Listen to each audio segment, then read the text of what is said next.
Hello mga kaulam, ay ari nga'y December 31 ako'y nakapagluto ng kare-kare dahil nga nung isang araw ko pa talagang kine-crave. Nakatikim naman ako doon sa bahay ng kaibigan ko nung isang araw, kaya lang ay beef. Hindi ako masyadong makarami at gawa na nga ng ako'y medyo paborito ko talaga yung kare-kare na beef, lalo na ang oxtail. Hindi ako nakarami noon. Kahit sobrang sarap ng timpla dahil ako bagay medyo takot dumami ng kain ng beef. Kaya ako nagluto na ring chicken kare-kare. Ay siya, story time muna tayo. Ay nga pala, wala akong bagoong dyan dahil naubusan ako, mamaya pa ako bibili. Total marami pa naman akong kare-kare. Ano na, story time na tayo. Usapang childhood sweetheart tayo ngayon ha. Naku po, ito na, Diyos ko po, Rode. Siyempre, hindi ko alam kung lahat tayo ay nagkaroon ng childhood sweetheart. Ay, ewan ko kung kayo ay nagkaroon, basta ako ay nagkaroon. Sa murang edad pa lamang, hindi ko sasabihin kung anong edad ako nagkaroon ng crush at baka ako inyong husgahan at baka ako inyong iba sasabihin niyo sobrang landi ko. Siyempre, normal na babae, normal na tao, nagkakaroon tayo ng mga crushes. Yung sa akin, hindi ko alam kung bakit yung crush ko medyo napalalim ng kaunti at naging parang puppy love baga. Parang hindi ko alam, siguro dahil unang beses lang tayong humanga. Talaga namang unang-unang beses na humanga. Tapos ewan ko baga kung bakit medyo parang nagpapantasya tayo, na dalaga na pero hindi pa naman masyado, dalagita pa lang. Hindi ko alam kung sinasabotahe ako ng asawa ko dito sa kadais ko dahil usapang childhood sweetheart.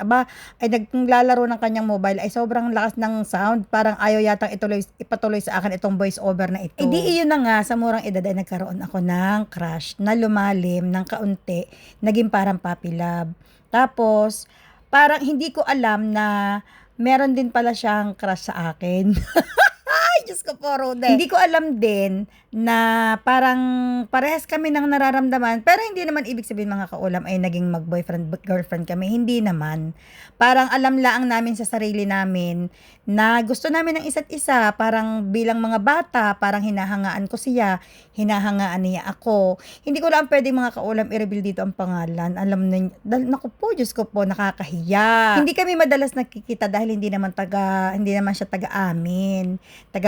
Iba siyang lugar. So, pagka yung laang mga tuwing bakasyon, summer vacation, ganyan-ganyan, pag napapaliga siya sa lugar namin, tsaka lang kami nakikita. Pero, hindi ko maintindihan kung bakit, kahit na sa loob ng ilang buwan o isang taon hindi naman kami nakikita, alam ko sa sarili ko na talagang siya yung kauna-unahan kong crush, siya yung kauna-unahan kong nagustuhan, yung hinahangaan, ganyan-ganyan. Hindi ko sasabihin kung bakit ko siya hinangaan. Diyos ko, mabibisto na. Pero, hindi ko rin naman alam kung bakit din siya humanga sa akin. Wala naman din akong masyadong, siyempre, hindi naman din ako kagandahan. Hindi ko alam kung bakit. Kung bakit sa dinami-dami ng mga magagandang babae sa lugar namin, mas parang hindi ko din alam kung bakit parang sa akin din napatuon yung kanyang attention. Hindi ko alam talaga. Siguro pag nagkakatama ang aming mga mata, para nag-uusap na lamang ang mga mata namin dahil wala naman talaga kaming chance na makapag-usap mga kaulam.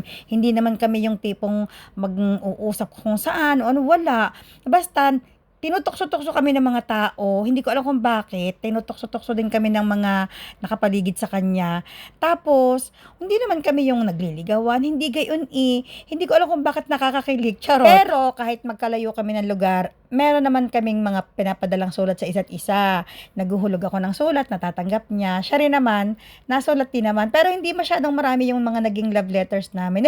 Love letters. Hindi naging marami yung palitan namin ng sulat. Siguro mga 3 hanggang 4 na beses lamang. Nagpatuloy yung pagiging crush ko siya, tapos gayon din siya sa akin. Ako, nahihiya pa ako sabihin crush niya ako. Diyos ko, puro hanggang sa high school na ako. Yun, ibig sabihin, elementary pa lamang, na siya, crush ko na. Hanggang sa nag-high school na ako, tapos parang naging dalaga-dalaga na ako.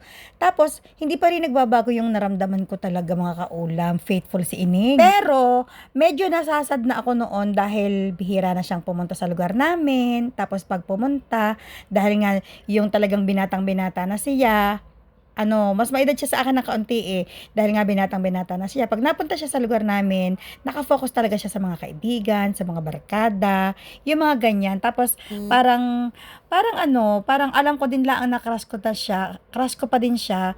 Tapos hindi ko na alam nung bandang huli kung crush niya pa din ako nung nagdalaga at binata na kami. Pero ayon sa kanya mga sulat sa akin ay pinapadala dati, meron nga siyang nararamdaman. Pero hindi ko alam habang tumatagal o nagkakaedad kami o nagiging dalaga at binata kami, hindi ko alam kung gayon pa rin na nararamdaman niya. Basta ako, hanggang second year high school yata, parang ganun pa rin ang nararamdaman ko. Ate ko itong sinasabi noon na wala naman ako naging boyfriend sa lugar na, sa high school, sa school namin noong high school ako.